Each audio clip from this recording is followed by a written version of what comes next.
Fala pessoal, sou Mauro, economista do Porquê. Começa agora mais um episódio do Economista em Tudo.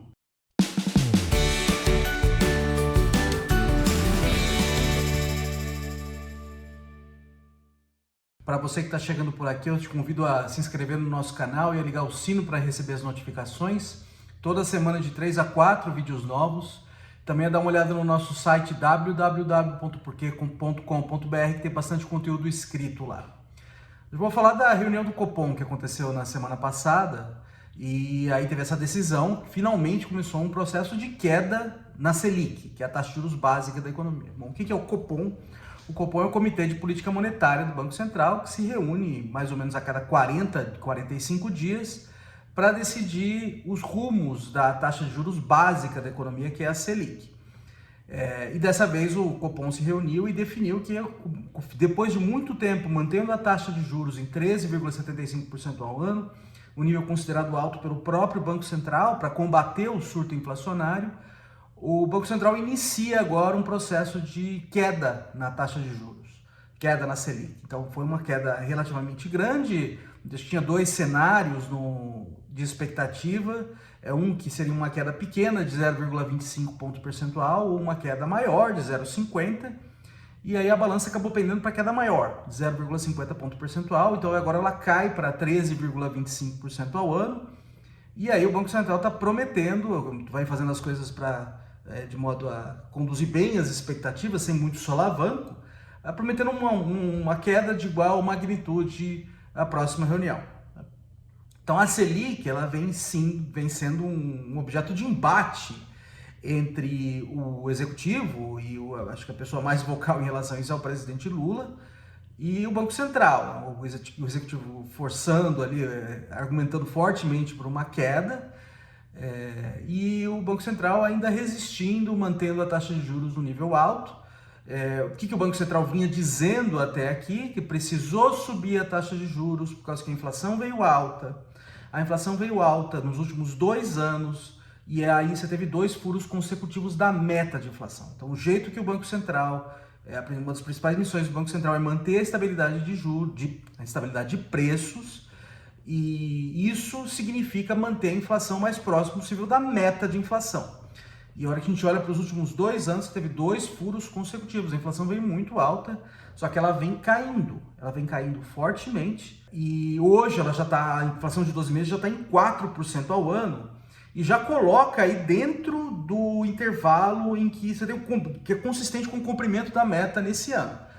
Ao longo do ano, a inflação vai subir. Por quê? Porque o ano passado teve 3 meses ali de inflação negativa, por causa de corte temporário de imposto sobre gasolina e energia. À medida que a janela de 12 anos vai correndo, esses meses vão sair da janela, então a inflação vai tender a subir ao longo do ano. Mas ela já está bem mais baixa do que estava antes.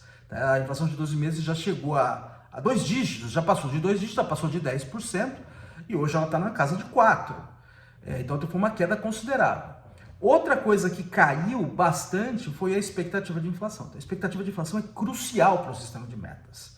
Por quê? Porque quando o Banco Central você tem a meta de inflação, você está basicamente dando um sinal para os agentes econômicos, para os formadores de preço, quem está remarcando o preço hoje, onde a inflação vai estar no fim do ano.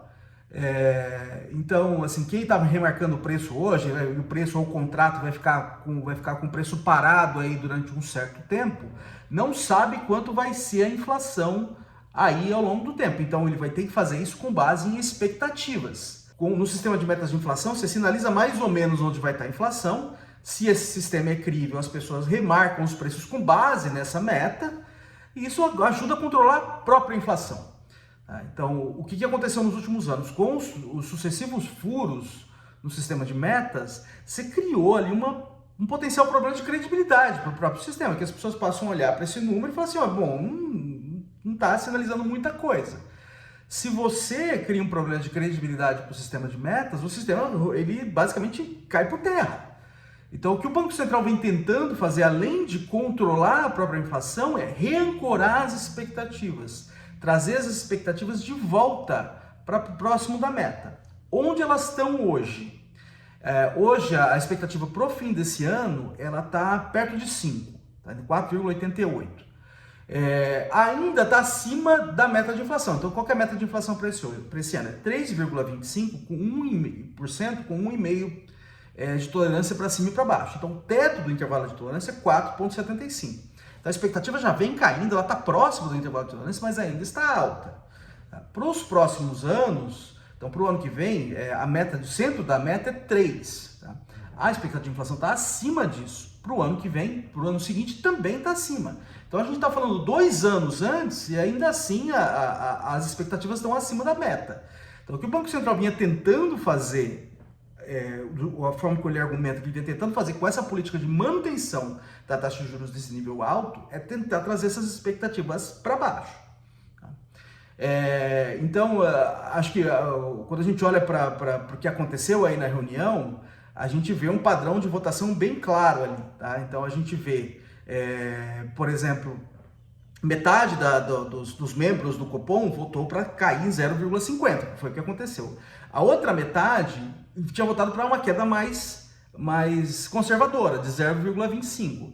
Essa ala mais conservadora é formada pelos técnicos, os economistas técnicos do Banco Central. Então, quem quebrou esse empate, quem deu o voto de Minerva, foi o presidente do Banco Central, foi o Roberto Campos Neto. Tá? Então, eu vou falar um pouquinho sobre isso daqui a pouco. Essa decisão ela foi dividida, e aí o jeito que eu enxergo isso, eu falo assim, olha, tem muita gente que ainda acha que o processo não está completo, principalmente dentro do Banco Central. E o processo não estando completo, isso que estaria por trás disso que a reancoragem ainda não foi alcançada. Tá?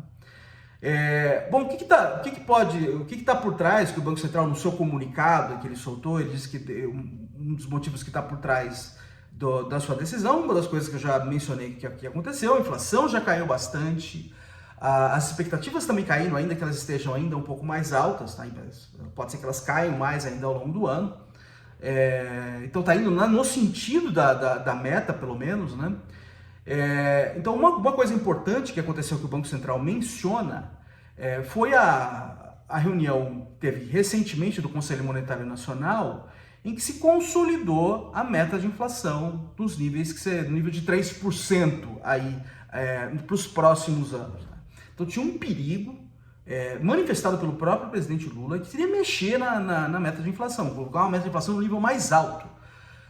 Isso aí é uma coisa que acaba mexendo com expectativa, né? Então, se, por exemplo, agora você não sabe direito quando vai ser a meta daqui 2 anos, isso acaba contaminando a própria expectativa hoje. E aí isso ficou totalmente incerto, ficou completamente no ar, ninguém sabia o que ia acontecer. Com a reunião do Conselho Monetário Nacional, e no Conselho Monetário Nacional, que é formado pelo presidente do Banco Central, o ministro da Fazenda e a ministra do Planejamento, decidiu se consolidar a meta de inflação nesse nível mais baixo.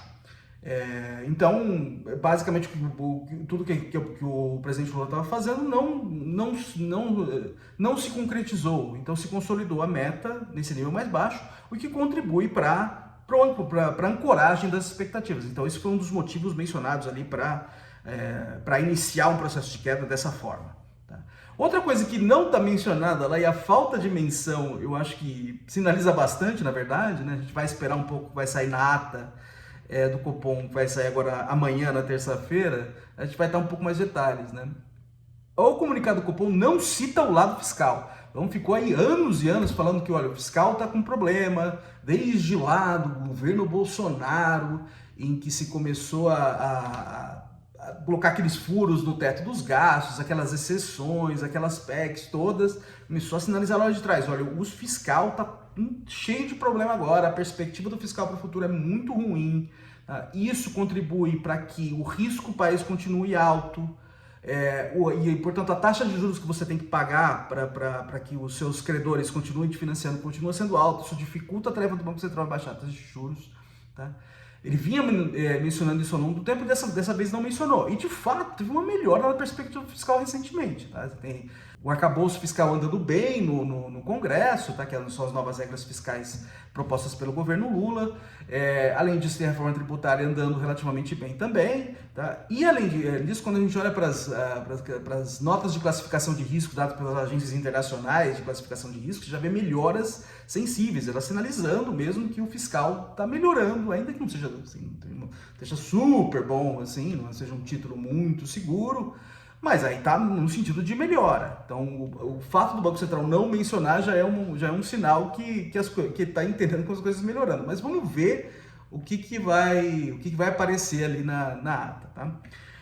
Eu acho que uma coisa que poderia levantar uma preocupação é algum tipo de influência política no resultado. Então a gente sabe que o governo o executivo vem há muito tempo pressionando por uma queda de juros, veio uma queda grande, e aí a gente vê essa divisão no Copom, um lado mais técnico indicando que gostaria de fazer uma mudança mais conservadora, o outro lado menos técnico, uma mudança mais agressiva, e o presidente do Banco Central quebrando ali o empate. Então pode ser que, olha, essa quebra no empate pode ter sido influenciada pela política, em particular pela pressão que o próprio executivo está exercendo. Eu acho que ainda não tem uma percepção que isso seja relevante, pelo menos até agora, tá? Por quê? Porque se isso fosse percebido como relevante, a percepção é super importante aqui, né? Que é o que mais importa. A gente deveria ver efeito em dados de expectativa de inflação. Isso não aconteceu, pelo menos até agora. Lógico que é cedo ainda para argumentar, mas pelo menos até agora não apareceu de maneira muito forte nos dados. Então eu acho que tem uma comparação válida que aconteceu durante o governo Dilma, em que o Banco Central deu um cavalo de pau ali na taxa de juros, né? Em que vinha sinalizando, já ali, a inflação estava alta também, vinha sinalizando que ia subir mais a taxa de juros, e chegou na hora H, deu para trás, e aí isso gerou uma clara perspectiva de ingerência do executivo no Banco Central. Isso apareceu nos dados, expectativas quase imediatamente, expectativas dispararam, tá? E a hora que a gente olha o que está acontecendo agora, não parece ser o caso. Tá? Então, é uma coisa que a priori preocuparia, mas ainda não está aparecendo, mas é bom a gente ficar de olho. Então, uma coisa que o Banco Central vai ter que ficar de olho daqui para frente é basicamente nos dados de expectativa. Vamos ver se o processo de ancoragem continua do jeito que está, mesmo com essa taxa de juros caindo, e vai ajustando, aí vai calibrando o ritmo das quedas daqui para frente com base nisso. Tá? Além disso, ele sinaliza ainda certa cautela, ainda que tenha quedas substanciais relativo ao que vinha acontecendo, sinaliza ainda certa cautela, dizendo que a taxa de juros deve permanecer acima de seu nível de longo prazo ainda. Então, o nível de longo prazo não é conhecido, tem os bancos centrais suas expectativas, tem suas estimativas do nível de longo prazo, mas que permite mantê-la, ainda que a gente esteja em uma trajetória de queda, promete mantê-la alta por um tempo, justamente para garantir que esse processo de ancoragem se consolide para valer. Né? Mas vamos olhando, vamos ver o que aparece na ata que vai sair amanhã, e assim, vamos olhando também para os dados expectativas que vão ser bastante relevantes nesse processo. É isso aí, pessoal. Muito obrigado por ter assistido o vídeo. A gente volta a conversar mais na semana que vem. Dê uma olhada no nosso canal, tem bastante conteúdo escrito lá. O endereço é www.porquê.com.br. A gente também tem nas redes sociais, tem aqui no YouTube, no Facebook, no Instagram e no Twitter. É isso aí, até a semana que vem. Um abraço.